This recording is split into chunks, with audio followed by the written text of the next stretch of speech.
Welcome to another episode of Whitetail Rendezvous, coming to you 6 days a week as we interview whitetail experts and hear their traditions and personal stories of the hunt.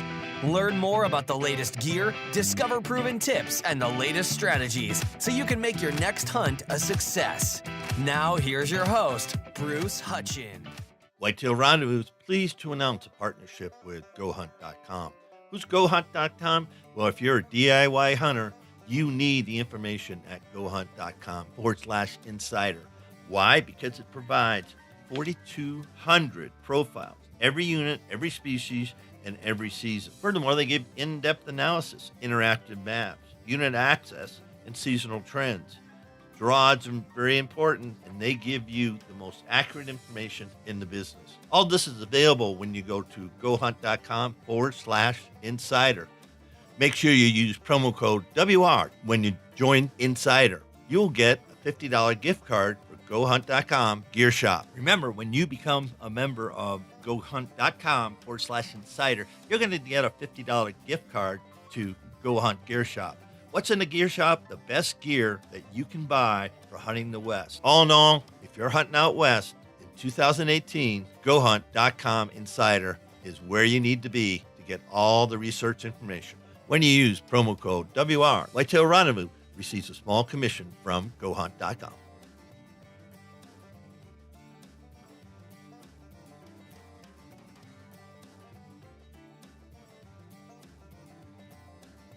Hey, folks, Bruce Hutchin and host of Whitetail Rendezvous.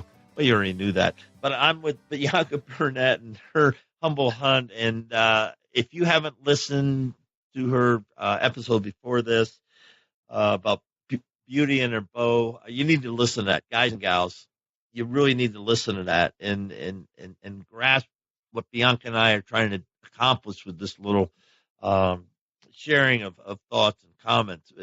It's from our hearts, and it's who we are and what made us into the people we are today and the people we will be tomorrow. And you can go to her blog. Bianca, what's your blog? It's herhumblehunt.com. Okay, and go to that, and there'll be a reference to the podcast and beauty and her bow, her 501c3 foundation. And so we're not going to go back through that because I don't want Bianca to start crying again. But we are going to talk about hunting right now. And Bianca's got an interesting upbringing, I guess. Her hunting tradition may be a little bit different than some other people and very similar to a lot of people. So Bianca, how did this whole thing all begin? It started over some steaks grilling on the back deck, and my fiance looking over and said, "Hey, you want to go hunting?" And I never, like Bruce said, I didn't have anybody growing up to take me hunting. I had some families in the area that were hunters, and I got to be a part of the harvesting aspect when they came home. But I didn't have anybody to say, "Let's go hunting." So from there, him and I, we took off into the woods ever since. And it all started with a T-bone steak and some sweet tea and a question, and it's been a whirlwind ever since. You think about that, and I'm going to camp right here. So they're together, they're a couple, and they're hanging out and all that. And how long was it before he asked if you wanted to go hunting? I know. See, I still beat him up about that. I know. I was like, why did you do this to me? My fiance's been hunting deer and various other game for a little over 30 years. When he has two children. When they were going through high school, he was a rec director and all kinds of things. Took a break, about 5-7 years, because his children traveled a lot and things. So when me and him got engaged and we're together, it was probably about 3 years into it before any of it was ever brought up. And actually, it got brought up because one of the shooting ranges, we call it Sunday Fun Day, it's Sunday Gun Day. And I said something about the gun range, and some of our friends were going hunting, and he said, "Well, do you want to go hunting?" And it was like, "Why, yes, I do. Why would I not?" And it was just like, it took you that long to ask me that question. And so I won't hold it against him too much. I still love him. But, the reason I brought that up and went back through that, sometimes ladies just don't wait. If your husband is hunting, say, when are you going to take me? Yeah. And if it's a guy thing, he's been hunting with his brothers and cousins and college buddies, high school buddies forever. To say, just you and me. Let's just go out for the day. We don't have to go to camp. We don't have to do anything. Let's just go and see how it works out. I might like it. And Yeah, if they don't know, then why would they ask? yeah, and sometimes, when I first got married with Kath, I took her hunting and it was okay for her. And that was about it, and then fortunately she let me go hunting. But she knew kind of sort of what it was about, and she enjoyed it, and she had fun. And I remember one time, we're sitting, we were duck hunting. We had the blind set up. She had to get up at 4:00 in the morning. Blah blah blah. You did all that, everything set up, and we're sitting there, and the sun's coming up, and the stillness on the water and the fog just drifting by, and it's perfect. No wind at all, and all of a sudden, you hear the wind. Hear whistling, the wind coming off the wings. She goes, "What was that?" I said, "That was a duck." She said, "How can you just shoot it?" I said, "Because this is hunting. I don't have to kill all that."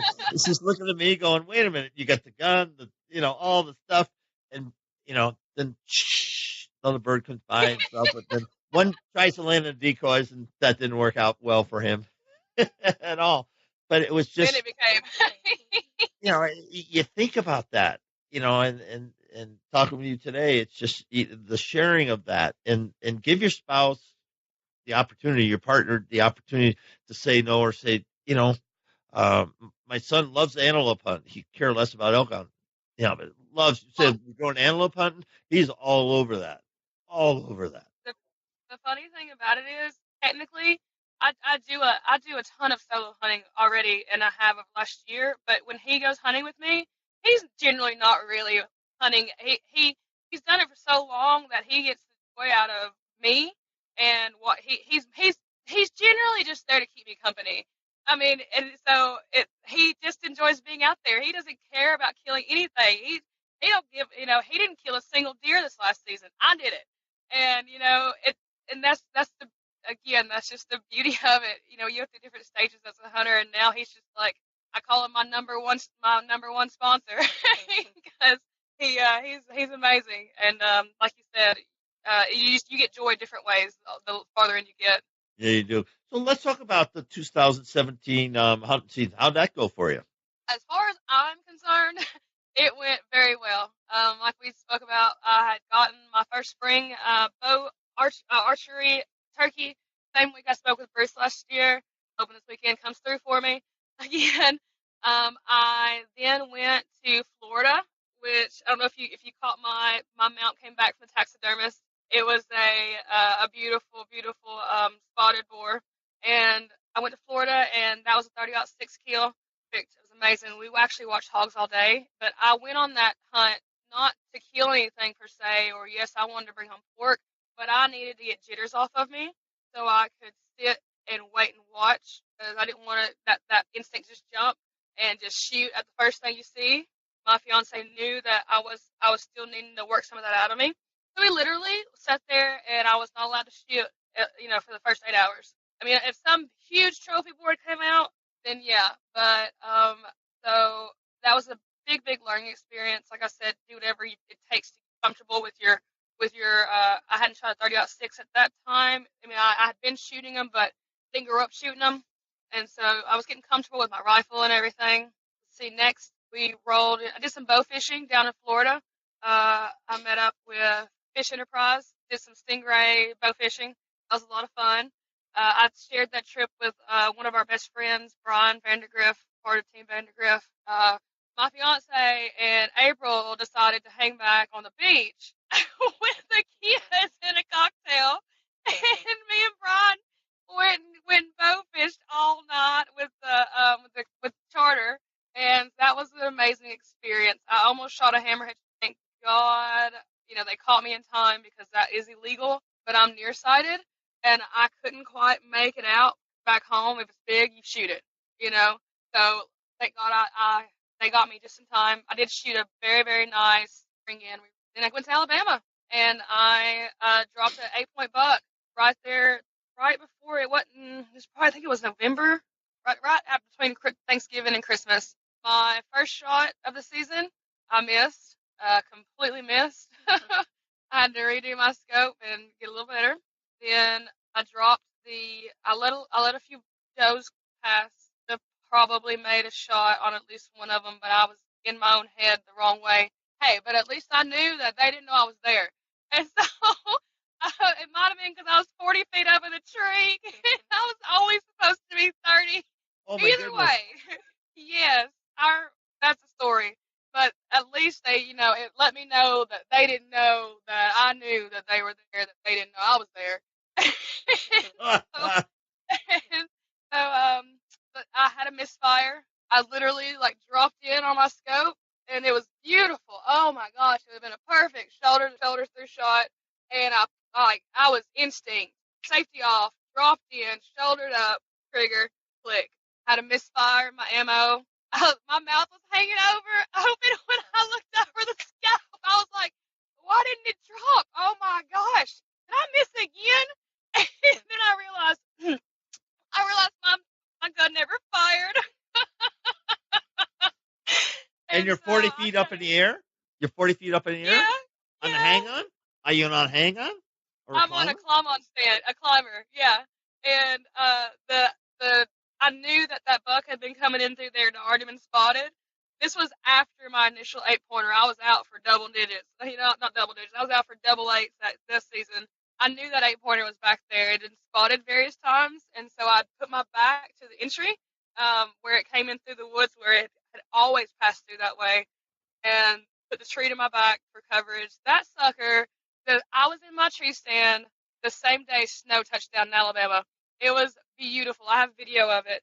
I'm sitting here getting coated in snow, and I'm enjoying myself, and I think I might even stuck my tongue out and licked some snow, and I looked to my left. Hold on, let me fix you. Hold on, there we go. Can you hear me? I can hear you. I can't see you. Little technical difficulty. There we are. We're back. My mom was calling me. Hi, Mom. So I'm literally just enjoying being in this tree, and the snow is coming down at deer camp. My first season, I'm solo hunting. My fiance is at work. He's come to join me after. I'm just in the moment, and this 8-point buck just walks up to my left side, not having to look over, and I'm like, oh, hello. And it never made a sound. I never heard it. That's something I learned this season was deer do not make sounds. And I was like, how do these squirrels sound like sky bombers, and these deer are silent predators almost? If they were predators, we would be dead. Okay, I never heard him. Anyway, from what I understand, the deers put down pheromone and different things, and they get scared or spooked sometimes. And so I think he walked past me to my left, and the sucker was past me. I had him. I was already sitting here thinking how I was going to text my fiance and tell him I just dropped another 8. I mean, I've got it in my head. So all of a sudden, the buck puts its head down and sniffs, and he had to jump 4 feet off the ground, it looked like. It suddenly scared him so bad, and it wasn't me. I had not moved at this point. Not a single movement came out of me. I didn't even turn my head to him. I just looked with my eyes. Okay, my tongue might have been sticking out of my mouth. Other than that, I knew better than to move. I was waiting for him to get farther past me, because he was angled up, so I knew I could make that shot through. So he jumped, darted left, and I quickly dropped in, thinking I could still get a shot on him. About the time I pulled up my rifle, he looked right up at me. He looked me square in the face, and I was like, no. And he took off. Man, he hauled tail. I could hear his hooves at that point. It was so intense, the kind of power he put down when he took off. I could hear the hooves hitting the ground as he hauled tail through the woods. I mean, he was gone. So, 1-8, which, I mean, like I said, it's not about the harvesting and the killing, because some people go years and don't get anything. So I'm thankful for the 8-pointer that I got. It was a little warm that day, so it was a little bit of a rush to drag them out, gut them, and get them cooled off. That was a little bit earlier in the season. Then we had a really hard winter. We had such a hard winter that I didn't get to go back after Christmas, even though the Alabama season doesn't end till mid-February. None of us, even our really close friends that hunt like us, we didn't go back out. We weren't prepared for 2-degree weather. Here in the South, we hadn't seen weather like that in years. And for me, I tried. My hands would freeze up. I couldn't move. My feet and toes, it didn't matter what I had on. So I'm glad I got what I did. But I learned a whole lot. I spent a lot of hours out in those land that I'd seen before. By the season's end, it looked like a whole piece of different land to me because I started mapping it and knowing better what I was looking for when I was scouting areas. So it was a beautiful, beautiful season. So this one just kicked off. Who knows what's going to happen? Now let's go back to the buck. He put his nose down and smelled something that wasn't good. So had a doe been there or a buck? I just want to kind of get that. Who left that warning sign? Well, see, now again, Bianca Jane is not a professional. I only think what I think. A week before that, another one of the club members had I had actually left my climbing stand over there on one of the trees. I have a couple of them I leave in different areas. He came back and said, "Oh, I'm sorry, I didn't mean to be hunting your spot." And I was like, "Bro, you ain't hunting my spot. The land is everybody's. We all hunt wherever. I wasn't hunting there that week anyway." Well, he saw that buck. He shot at that buck. And so I bet you anything, if it wasn't that same buck, that whatever happened that week before or a few days prior that scared that last deer off so bad, I as best I can bet was that it was smelling that fear that when that other because the guy said it was an 8-pointer, he described its rack to me and like it's what's it called? It's the center part of the rack right here, the A frame. Well, I can't remember what's the terminology now, but he described the rack to me, and that's that buck. That's that same buck. Yeah. And so, but I don't really know for sure what it was. That's the best guess I have because when I tell you that I am like a gargoyle that's stone in a tree stand, the Grim Reaper might come by a couple times to make sure I'm still breathing because I do not move. My body hurts so bad when I come out of a stand, but I look with my eyes, and I was like, it wasn't me, but something scared him. So he had funky brow signs. The G1s are brow signs. Yes, G1s, that's what it is. G1s, yes. If you look on my accounts, you'll see the 8-point that I dropped. It had huge G1s, like astronomical for some would say, in respect to the area. And I'm like, was that his brother? Maybe it's his twin. I don't know. I mean, we're talking like 6-inch, 8-inch. Yeah, you can see me. They outsize the rack almost. I mean, it looked weird. It was weird. Like they were weird laid out for for what the other deer in the area looked like. Because the people in the area, they've been hunting there the whole life, and the population of deer there. I mean, if they see an ugly deer or they see something that's messed up with its rack and whatever, they'll literally tell the club owners because we follow different rules. We don't shoot anything under 6 points and various things. But they'll say, "I'll give $100 to the first person that drops that buck because I do not want him in my herd." No, it's funny, but I might have actually got some money if I dropped that buck. You might have. So, yeah. No, that's interesting. And folks, I knew caribou leave scent. There's no question because I've watched caribou come in and they follow the herd. Why would they follow that herd? Because of a trail, maybe. But and forgive me, I can't remember the guy's name that hunted up there, and I'll think of it after the show. But anyway, he told me about how caribou will actually secrete something out of their hooves, and the other caribou following will come right along on them. And so that's interesting. I spoke to that back at camp. Yeah. Like I said, campfire, chill out time. We don't really hunt together, but we were all in the same camp back at the police club. Yeah. And we had been talking about it, and some of the other hunters had brought it up too. So maybe I'm wrong, maybe I'm right. Either way, I'm gonna ask somebody at QGMA. That'd be a place to go. That day.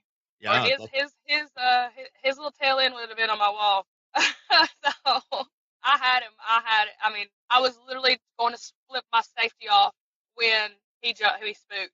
I did. I already had it in my head. I was gonna text. I was like, oh, guess who got one? And you were at work. You're bad. A few days Hey, off.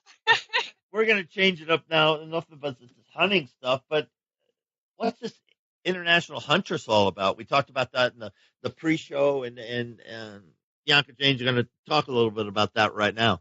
Not to be mistaken, like not a competition. It is. We better start that segment over again. Okay, can you hear me now? Yeah. Yeah, I'll edit this out. Go ahead. Start over. Bianca Jane's going to share something about the International Huntress. What's that all about? International Mistaken is not competing. It is based on women building women. It is based on. Doesn't matter if you've never harvested. Matter if you started hunting a month ago. It doesn't matter if you've been hunting your whole life. The basis of it is, if you want it, you have a chance to be one of the 4 ladies who will get to make a trip to Namibia, Africa, and be a part of. It will be an ongoing thing. It will be an ongoing team of ladies representing dedicated women who hunt. But right now, there's 6 slots left in the semifinals. It's easy to apply. Tell them why you love to hunt. Send them a video. Send them some pictures. And if you ever watched like Extreme Huntress, Chantel's one of the ladies that's over it. Actually, she's the only lady that's over it. And so if you know who that is, you know what this means. It means amazing things. So I know for me, I could have never, ever afford to go to Africa and hunt. And we're not talking elephants and lions and, animals like that. That's not something that I personally could see myself going for. We're talking, like warthogs and things. It's a completely free hunt. It's nearly $10,000, a 7-day free trip that you can be a part of. The International Huntress is, you can look it up on internationalhuntress.com. You can check out my own entry video.